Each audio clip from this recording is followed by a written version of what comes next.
Today we're gonna unbox my Fenty order, which I'm really excited about. So this is post V-Day, and we got two additional items, which are Fenty items, which I purchased from Utas also. So we're gonna reveal our surprise. So if you're interested, check it out. Fenty.com is the website.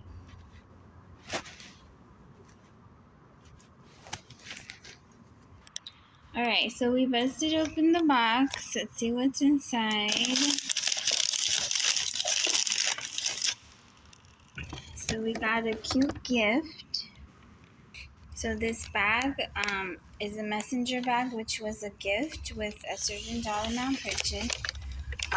And this, we got the scarf and the perfume set from Fenty. So let's open them up. First, we got our lip items as well. So let's check everything out. We took everything out of their boxes.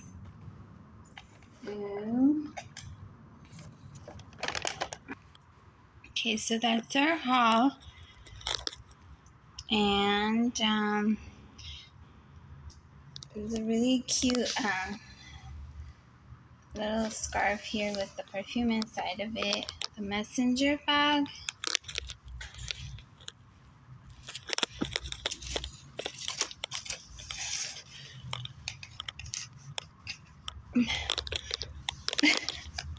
Okay, and then our lip items, which are the Poutsicle. We got a hydrating lip stain in the color Strawberry Sangria. Okay, and then the cute tube. Open it up. And then the second thing here, lip item, was the Fenty Icon Velvet Liquid lipstick, and this one was in the color Winnie, excuse me, Breadwinner. The color is called Breadwinner. Okay, let's open them. Okay, so we opened up the tubes. So, okay, that's the Fenty Icon Velvet Liquid Lipstick. I love this tube. It's cute. It has the clear gloss tip